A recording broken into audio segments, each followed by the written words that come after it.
অভিনন্দন বড়দের আমার শ্রদ্ধা এবং প্রণাম জানিয়ে আজকের অনুষ্ঠান শুরু করি। মানুষের সাথেই তো কথা বলতে হবে। ভোটের বাজার বৃষ্টি, একমাত্র মানুষ কিছু কথা বলতে পারে ভোটের সময়, তাতেও পুরো মন খুলে প্রাণ খুলে আমার রাজ্যে কথা বলা যায় না।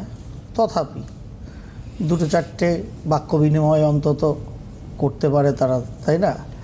ভোটের সময় একমাত্র মানুষ আশীর্বাদ করে, নেতারা হাত জড়ো করেন, আর বাদবাকি 5 বছরের জন্য কেসটা উল্টো হয়ে যায়। তখন মানুষ হাত পাতে, নেতারা সবাই ভগবান হয়ে এমন আশীষ দেন যেন তারাই সব দিচ্ছেন।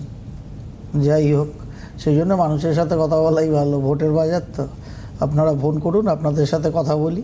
কিন্তু বৃষ্টি ওই কী বিষয় হবে যেটা দাদা ভাববেন, আমি ভাবছিলাম সত্যি এমন একটা বিষয় ভাবনা তো করে আসেনি কিছু। তা জ্যোতিষীয় একটা বিষয় নিয়েই আলোচনা করি, একদম নিখাদ সনাতনী জ্যোতিষ বলা যায় আর কি, জ্যোতিষশাস্ত্র বিষয়ক। যুদ্ধ, প্রাকৃতিক ঝঞ্ঝা, তার সঙ্গে জ্যোতিষের পরিপ্রেক্ষিতে বলা না, একদম জ্যোতিষের যে স্ট্রাকচার সেই অনুযায়ী। তা বৃষ্টির কথা শুনতে শুনতে আমার মনে হলো যে আমরা তো সাধারণভাবে বৈদিক জ্যোতিষশাস্ত্র মতে মূলত যে কর্মটা করি তাতে বিভিন্ন পদ্ধতি আছে, অর্থাৎ বিভিন্ন মহর্ষিদের বলে দেওয়া, দেখিয়ে দেওয়া পদ্ধতি আছে। তা মূলত যেটা ধরে ম্যাক্সিমাম জ্যোতিষশাস্ত্রী কাজ করেন, যেটা বেস বলা যায়, তা সেটা আমিও করি। সেটা হচ্ছে মহর্ষি পরাশর বর্ণিত যে পদ্ধতি, যে নিয়মাবলী, সেই পরিপ্রেক্ষিতে জ্যোতিষশাস্ত্রকে আমরা সাধারণভাবে বর্তমান যুগে বিশ্লেষণের চেষ্টা করি। তা মহর্ষি পরাশর বর্ণিত যেহেতু পদ্ধতি ধরে আমরা চলি, যার ফলে জ্যোতিষশাস্ত্র যারা জানেন, ভালোবাসেন, তারা তো অবশ্যই জানেন যে মহর্ষি পরাশর বলে গেছে যে বর্তমান সময় সাপেক্ষে সর্বাপেক্ষা ফলপ্রসূ যেটা দশা, সেটা হচ্ছে বিংশোত্তরী দশা। এটা নিশ্চয়ই আপনারা জানেন। কিন্তু যদি বিংশোত্তরী দশাটা কেন বর্তমান যুগ সাপেক্ষে ফলপ্রসূ, সেটাকে যদি একটু তার দার্শনিক ভঙ্গিমাটা যদি আমি একবার ভেবে দেখি, ভেবে দেখার চেষ্টা করি, তাহলে ব্যাপারটা অনেকটা আপনার আমার কাছে ক্লিয়ার হয়ে যাবে যে কেন বিংশোত্তরী দশা। বিংশোত্তরী দশা কিভাবে হয় আশা করি নিশ্চয়ই আপনারা জানেন যে যে কোনো দিনে, যে কোনো সময়ে, পার্টিকুলার ওই দিনের যে কোনো সময়ে কোনো একটি স্থানে কোনো মানুষ যখন জন্মগ্রহণ করেন, সেই স্থান, সেই দিন টোটালটা এবং সেই সময়টাকে নিয়ে আমরা অঙ্ককোষে জ্যোতিষশাস্ত্রের এই জন্মছকটা বার করি। এবং এই জন্মছকটা বার করতে গিয়ে যেটা আমরা পাই যে ওই দিন, ওই সময়, ওই স্থানে থেকে আমাদের এই সৌরজগতে যে গ্রহগুলো যে রাশির ঘরে অবস্থান করে, কোনো সবেমাত্র জন্ম নেওয়া কোনো জাতক বা জাতিকার, সেটাই জন্মছক। অর্থাৎ জন্ম মুহূর্তে আকাশে গ্রহদের অবস্থান আমাদের জন্মছক রূপে আসে। এবার প্রত্যেকটা গ্রহ এক একটা নক্ষত্র ধরে কিন্তু অবস্থান করে। কারণ আমরা জানি 12টা ঘরে যেরকম 9টা গ্রহ ঘুরছে অনবরত, এই 12টা ঘরে ফিক্সড 27খানা নক্ষত্রও কিন্তু একদম ব্যাপ্ত হয়ে আছে।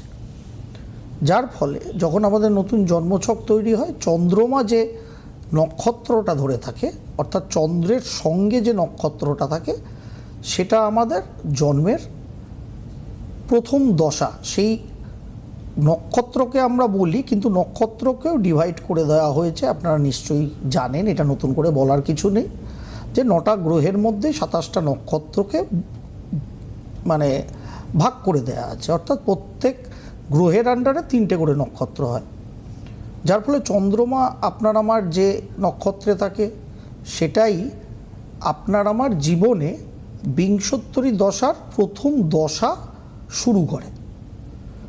অর্থাৎ যদি আমরা প্রথম থেকেই ধরে নিই কেউ জন্মগ্রহণ করলো, তার মেষ রাশি, অশ্বিনী নক্ষত্র।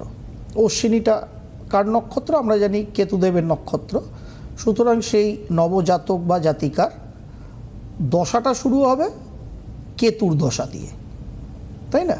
এবার প্রথম দশাটাই আসে কেতুর, যেহেতু নক্ষত্রে কেতু সবার আগে, তারপরে কেতুর পরে শুক্র, তার পরবর্তী ক্ষেত্রে রবি, তারপরে চন্দ্র, এরকম করে সোয়ান আসতে থাকে, বুধে গিয়ে শেষ হয়।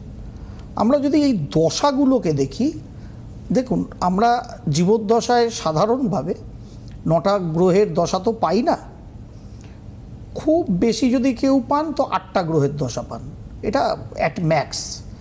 মানে আমাদের যে শ্রদ্ধেয় স্বনামধন্য ডাক্তারবাবু কিছুদিন আগে পরলোক গমন করলেন, ডক্টর মণি ছেত্রী, 106 বছর বয়স হয়েছিল তার জন্ম সময়টা পেলে আমি দেখতাম তিনি কটা দশা পেলেন আর কি 106 বছর বাঁচার জন্য। কারণ 9টা যদি আমরা দশা ধরি, 9টা গ্রহের দশা, তাহলে টোটাল 120 ইয়ার্স হয়। সুতরাং ম্যাক্সিমাম যদি কেউ পায় 8টা গ্রহের দশা পায় অন্তত এই যাবৎকালে। এখন যে 120-র পরেও বেঁচে আছে, অবভিয়াসলি সে 9টা গ্রহ দশা তো ভোগ তার হয়েই গেছে, তারপরেও তিনি বেঁচে আছেন, মানে আবার রিপিটেশন হচ্ছে গ্রহ দশার। জাপানে নাকি এরকম মানুষ আছেন। তা যাই হোক, সেগুলো রিসার্চের বিষয়, জন্ম সময় তার পাওয়া গেলে জানা যেতে পারে। তা আমরা যদি পরপর গ্রহ দশাগুলো দেখি, দেখুন প্রথম জীবনের প্রথমেই আসুক বা পরবর্তী ক্ষেত্রেই আসুক, কেতুর দশা। কেতু সাধারণভাবে আমরা কি বলি, non materialistic planet, spiritualistic planet Ketu. Actually non materialistic. Spiritualistic মানে এই না একটা বাচ্চা তো জন্মেই ভগবানের নাম গান করবে না। সুতরাং তার যে বেড়ে ওঠাটা, তার মধ্যে যেটা থাকবে সেটা হচ্ছে একটা স্পিরিচুয়ালিজমের ছোঁয়া থাকবে। সেই মোতাবেক সে ধীরে ধীরে কিন্তু বড় হতে থাকবে। কেতুর দশার পরেই যে দশাটা আসে, সেই দশাটা দেখুন শুক্রের দশা। কেতুর দশা যেহেতু নন মেটেরিয়ালিস্টিক, আমাদের যদি মাঝ বয়সেও এরকম দশা আসে, ইয়ং এজে বা মিডল এজে যদি এরকম দশা আসে, সেই কেতুর দশা যথেষ্ট জীবনকে কিন্তু ওলটফের করে দেয়। মানে আপনি যা কর্ম করছিলেন, যেখানে কর্ম করছিলেন, সেই ধরনের সব প্যাটার্ন পরিবর্তন করতে থাকে। কারণ কেতু অ্যাকচুয়ালি আনকনভেনশনাল, যাকে দেখা যায় না, বোঝা যায় না, এরকম একটা ঘটনা কেতু কিন্তু আপনার আমার জীবনে ঘটায়, এবং ঘটানোর ফলে একটা ট্রান্সফরমেশন হয় মানুষের জীবনে। যখনই কোনো কিছু ট্রান্সফরমেশন হয়, সেটা নিতে কিন্তু জার্কিং হয়, যথেষ্ট পরিমাণ জার্কিং হয়। কিন্তু তারপরেই যখনই সেটা আলটিমেট পাখা মেলে, প্রজাপতি হয়ে যায়, সেই লার্ভা থেকে পরপর ট্রান্সফরমেশনের পরে, যেরকম আমরা ছোটোবেলায় পড়েছিলাম প্রাণীবিদ্যায়, যখন আলটিমেট প্রজাপতিটা হয় তখন দেখতে কি সুন্দর লাগে বলুন। এবং প্রজাপতিটা যখন উড়ে উড়ে ফুলে ফুলে ঢলে ঢলে মধু খেতে থাকে, কত সুন্দর লাগে। কেতু ট্রান্সফর্ম করে। ওই কেতুর ট্রান্সফরমেশনে আমাদের জীবনের যে বলা যায় যে চার্নিংটা হয়, মন্থনটা হয়, যেটাকে সইতে আমাদের যথেষ্ট শক্তি লাগে, এবং আমাদের মন আত্মা শরীরকে যেটা স্টেবল করে, তৈরি করে ইন্টারনালি। যখনই শরীরটা, মনটা, আত্মাটা তৈরি হয়ে গেল, স্টেবিলিটি পেয়ে গেল, কেতুর দশাটা শেষ হলো। আসলো কার দশা? শুক্র। ভোগ বিলাস আনন্দ স্বাচ্ছন্দ্য। কেতু এই ভোগ বিলাস আনন্দ স্বাচ্ছন্দ্য পাওয়ার জন্যেই অ্যাকচুয়ালি আপনাকে আমাকে ছোট বয়সে কেতুর দশা বা মাঝ বয়সে বা অন্য কোনো বয়সে অ্যাকচুয়ালি এই চার্নিংটার মধ্যে ফেলেছিল, মন্থনটার মধ্যে ফেলেছিল। তার কারণ আপনি আমি কর্ম করি না, যদি ভোগ করার মতো সামগ্রী আপনার আমার অটোমেটিক্যালি জুটতে থাকে, আপনি আমি আলটিমেট ভোগী হয়ে কি হব? রুগী হব, মানসিক রুগী হব, শারীরিক রুগী হব, আত্মিকভাবে তো হবই হব। সেই জন্য কেতু তৈরি করে, তৈরি করে যখন মানুষকে ছাড়ে, বলে এবার তুই রেডি, যা ভোগ কর। শুক্রের দশায় গিয়ে আমরা ভোগ করি, এবার শুক্রের দশায় ভোগ করলাম, করছি করছি করছি, কিন্তু ভোগটাকে যদি ধরে রাখতে হয় তার জন্য প্রচুর এনার্জি লাগে।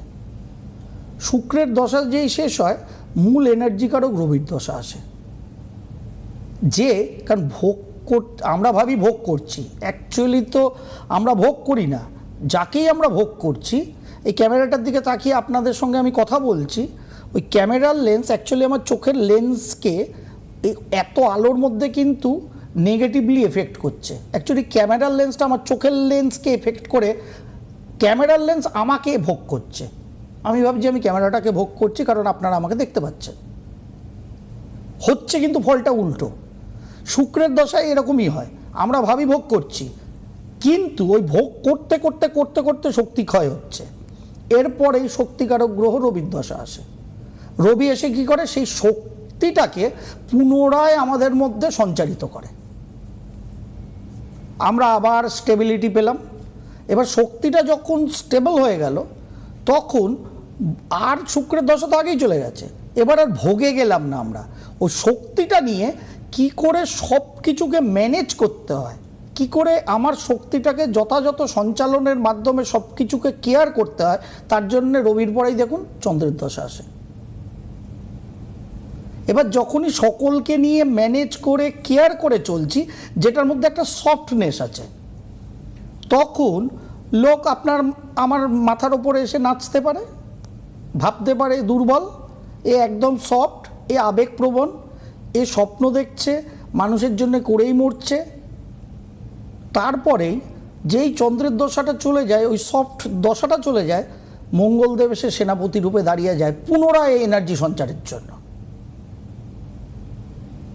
এবার মঙ্গল যদি আপনাকে আমাকে অত্যাধিক এনার্জি দিয়ে দেয়, আমি টকবক করে ফুটে ওই নেতানো চন্দ্রের গ্রহের যে দশাটা চলছিল, সফট দশাটা, সেখান থেকে চাঙ্গা হতে শুরু করলাম। এবার ওই টাট্টু ঘোড়াটা নিয়ে আমরা জীবনে চলতে থাকি। চলতে চলতে যদি লাগামটা আমার হাতে না থাকে, তাহলে ওই টাট্টু ঘোড়ার যে এনার্জি, যেটা মঙ্গল দিয়ে দিয়েছে, ওইটাকে এরপরে আসে মায়াবী রাহুর দশা। রাহু যেহেতু মায়া, ওই এনার্জিটাকে রাহু যে কোনো কিছুকে সঞ্চালন করতে পারে নিজের মতো করে। ওই মঙ্গলদেব যে এনার্জিটা দিয়ে গেছে, ওটাকে নেগেটিভলি সঞ্চালন করে আপনাকে আমাকে নেগেটিভ পথে নিয়ে চলে যেতে পারে। আর মঙ্গলদেব যদি প্রপার এনার্জিটা মঙ্গলদেবের আমি পেয়ে থাকি বা গ্রহণ করে থাকি, তাহলে ওই পরবর্তী ক্ষেত্রে যে রাহুর দশা, সেটা উইথ শার্প মাইন্ড তাহলে ধুরন্ধর 1-2 হতে পারে। তার কারণ রাহু এমন একটা প্ল্যানেট যে একমাত্র সরভানু বুঝেছিল যে দেবতারা অমৃতটা নিয়ে কিন্তু পগার পার হয়ে গেছে আর আমাদের মদিরা দিয়ে যাচ্ছে। একমাত্র রাহু কেতু বুঝেছিল, সরভানু বুঝেছিল। সেই জন্য চন্দ্র সূর্যকে সাইড করে দিয়ে ব্যুরোক্রেসি, পুরো ধুরন্ধর সাইড করে দিয়ে চন্দ্র সূর্য সেজে বসে পড়েছিল দেবতাদের পংক্তিতে। ভাবুন বিষয়টাকে। সুতরাং এনার্জিটাকে পজিটিভলি রাহু কাজে লাগাবে না নেগেটিভলি কাজে লাগাবে, মঙ্গলের দশার যে এনার্জিটা আমি পেলাম, সেটাকে আমি কীরকম করে ধারণ করে রেখেছি তার উপর নির্ভর করছে রাহুর দশাটা কেমন যাবে। এবার ওই এনার্জি নিয়ে রাহু যদি নেগেটিভ কর্ম করে, রাহুর কাজই তো নেগেটিভ করা। যদি আপনি ওকে লাগাম ছাড়া ঘোড়াটা দিয়ে দেন, ও সবসময় কেমন ফ্লেজ করবে।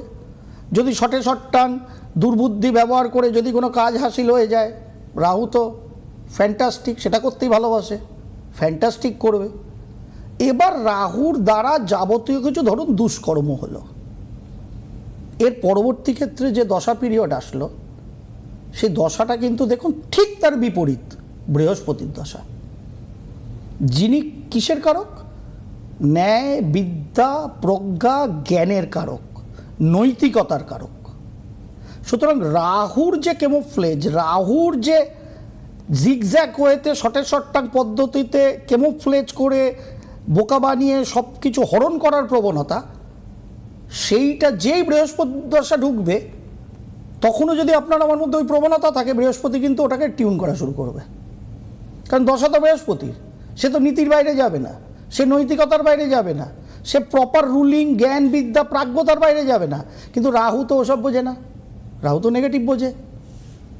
সুতরাং রাহু দশা যেহেতু ছিল, তার ইনার্শিয়া যদি চলতে থাকে, বৃহস্পতির পিরিয়ডে সব ওই রাহুর নেগেটিভিটিগুলো পর পর পর পর সে গায়ে অ্যালার্জি হলে যেরকম বড় বড় ফুটে ওঠে, ওরকম আমার আপনার জীবনে ফুটে উঠতে থাকবে।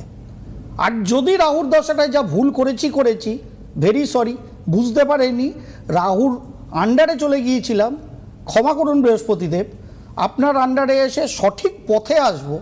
যদি আমরা সেই ডিভোশনে বৃহস্পতিদেবের দশাটাকে কাটাই, তাহলে কিন্তু আবার আমাদের জীবন ওই নেগেটিভটা ধীরে ধীরে ধীরে ধীরে চলে গিয়ে আস্তে আস্তে পজিটিভিটি গ্রো করতে থাকবে।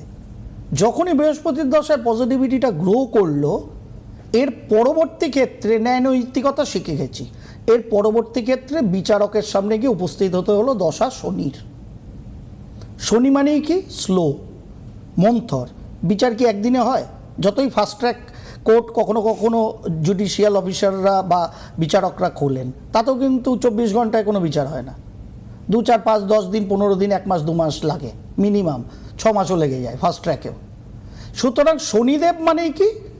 ধীরে চলা, স্লো, মন্থর, কিন্তু নীতিবাগীশ।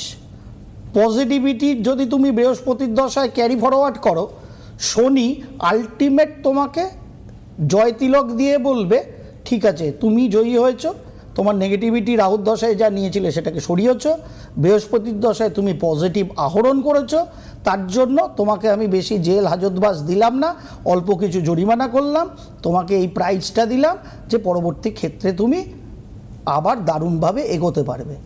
ওই যে প্রাইজটা পেলো, তারপরেই দেখুন শনির দশা, শনি মোস্ট স্লো প্ল্যানেট, তারপরেই দশা আসে দেখুন বুধের, মোস্ট ফাস্টেস্ট প্ল্যানেট। দেখেছেন কম্বিনেশনগুলো? এত তলিয়ে ভাবেনই না আপনারা।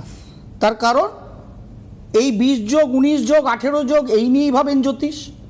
মাতারার পেছর পায়ে আর কালির পায়ে ফুলবেল পাতা ফেলে ভাবেন ওটাই জ্যোতিষ।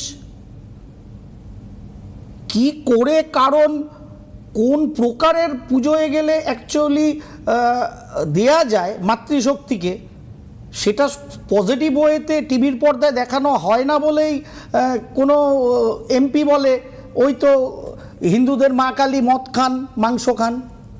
তার বোধ নেই, তিনি নির্বোধ হতেই পারেন, কিন্তু দেখিয়েছি কারা তাকে?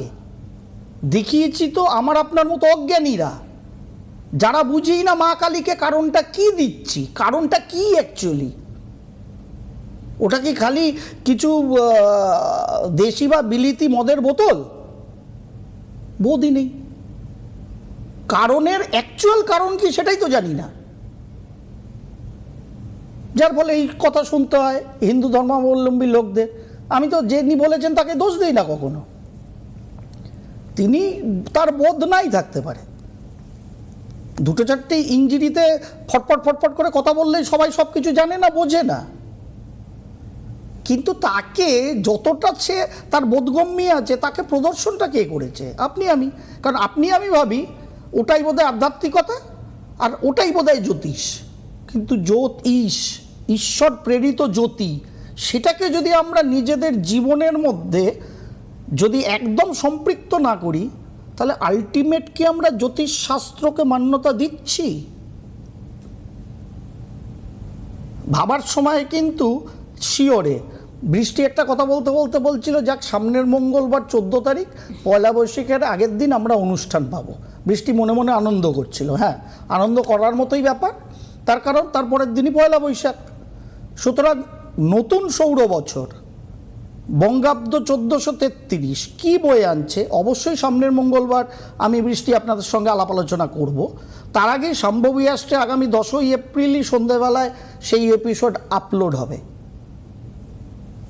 অলরেডি 2টো এপিসোড আমি নতুন বঙ্গাব্দ বা নতুন সৌর বছর নিয়ে করে ফেলেছি সম্ভবী অ্যাস্ট্রোর জন্য, এডিটিং পার্ট চলছে। 10 তারিখ ফার্স্ট এপিসোড আপলোড হবে। যারা সম্ভবী অ্যাস্ট্রোর সাবস্ক্রাইবার চোখ রাখেন তারা তো আগেই শুনে ফেলবেন একটা পার্ট অন্তত। তারপরে এখান থেকেও বলবো, সামনের মঙ্গলবার অবশ্যই বলবো। কিন্তু জ্যোতিষ শাস্ত্রটা কি সেটাই সম্ভবী অ্যাস্ট্রে বারবার বলার চেষ্টা করি। 20 বছরের এই বোকা তেপায়া ক্যামেরাটার সামনে দাঁড়িয়ে কথা বলি, আমি একটাই পন্থায় বিশ্বাসী, সোজা চলো, শাস্ত্র যা শিখিয়েছে। কেউ অনেকক্ষণ ধরে দাঁড়িয়ে আছে, এবার আমার একদম কেতু থেকে বুধের দশা সব আমার শেষ করে দেবে, সঙ্গে বৃষ্টিরও বেচারি শেষ হবে, তাড়াতাড়ি বৃষ্টি